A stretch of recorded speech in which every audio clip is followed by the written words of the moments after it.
Historians of Reddit, what is the biggest fuck you moment in history? Stop sending people to kill me. We've already captured 5 of them, one of them with a bomb and another with a rifle. If you don't stop sending killers, I'll send a very fast working one to Moscow, and I certainly won't have to send another. Tito to Joseph Stalin.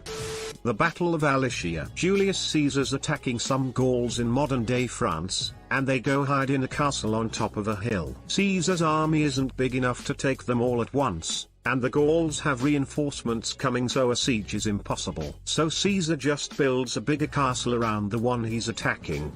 He literally just built 2 walls back to back in a ring around the castle. The first Gaul army was already too small to defeat Caesar, and his fortifications only gave him a greater advantage. The reinforcements were also unable to defeat Caesar's army now that he was behind several layers of spike pits and both earthen and wooden walls. Plus the Gauls inside had no way to communicate with the reinforcements outside, so they couldn't coordinate attacks. Both Gallic armies were defeated as they attacked Caesar's newly built fortifications, and Caesar emerged victorious. It's probably my favorite battle of all time.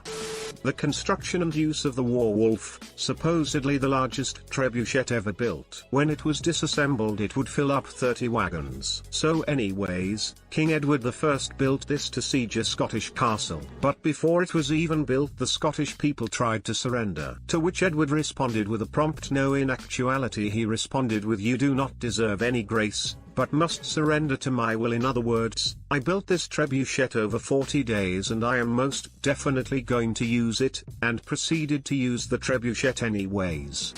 The second defenestration of Prague. The Holy Roman Emperor and King of Bohemia sends representatives to the Protestant city of Prague telling them to convert to Catholicism. The representatives get thrown out a window and allegedly landed in a pile of manure. So when France exiles Napoleon Bonaparte, the first time, they didn't think to change out military personnel. So he basically rolls up to the first French outpost he gets to, says sup, and begins reassembling an army. By the time he gets to Paris, he's got enough forces that France is like, well, welcome back. Ferruccio Lamborghini was a rich man owning his company that built tractors. He talked to Ferrari about the imperfections of his car and how to improve them, and they basically laughed at a young tractor mechanic trying to tell them about sport cars. So he decided to start making luxury sport cars to compete with Ferrari, and thus, the rivalry was born. So I'd say the middle finger of this guy to Ferrari was pretty noticeable. A pirate known as Jean Lafitte had a bounty of $500 put on him by a governor. So he put a $5,000 bounty on the governor. This is more petty, but when Taft bragged to his friends via telegram about scaling a mountain on horseback, that it was a few thousand feet, clear weather, all in all not too difficult, his friend replied, "How is horse?" In the 1970s, the small town of Vulcan, West Virginia asked for state funding to replace a bridge into town. The state legislature refused to grant Vulcan the funding they needed. Instead, the town appealed to the Soviet Union for aid. After hearing about the request, the state legislature immediately granted over $1 million for the town to build a new bridge. If a small town in WV asking for Soviet funding in the middle of the Cold War isn't a big middle finger to the state government, then I don't know what is. Napoleon invited his brother-in-law to speak with him before his coronation as emperor to remind the brother-in-law that he objected to Napoleon marrying Josephine because Napoleon would amount to nothing. This requires some background. The Spartans were famously blunt. They were trained to get to the point when speaking, instead of using artsy and beautiful language that would have been common at the time, by being bitten on the thumb if they became long-winded. Now to the meat. Philip II of Macedon, Alexander the Great's father, sent the Spartans a letter saying, "Would you like me to enter your land as friend or foe?"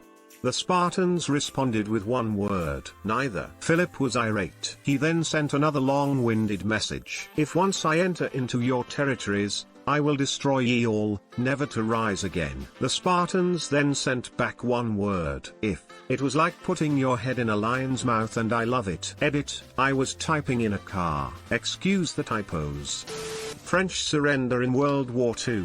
Hitler dictates that the French capitulation take place at Compiègne, a forest north of Paris. This is the same spot where 22 years earlier the Germans had signed the armistice ending World War I. Hitler intends to disgrace the French and avenge the German defeat. To further deepen the humiliation, he orders that the signing ceremony take place in the same railroad car that hosted the earlier surrender. The armistice is signed on June 22nd. Under its terms, 2/3 of France is to be occupied by the Germans. The French army is to be disbanded. In addition, France must bear the cost of the German invasion. Khosrow Anushirawan was a Shah of Iran in the 500s AD. He took over a town, Antioch, that used to belong to the Byzantine Empire, ran by Emperor Justinian, but before he burned it to the ground, he had architects and a bunch of other people go through and record exactly what the city and its buildings looked like. He then built a new town that looked exactly the same and named it Antioch Khosrow, which translates roughly to Khosrow's better version of Antioch. And that's not even all of the ways Khosrow trolled Justinian. I recommend watching Extra Credits series on this dude. It's nuts. Edit, Jesus Christ people, I get it, it's CE, not ACE. Thanks for watching. Don't forget to like and subscribe for more.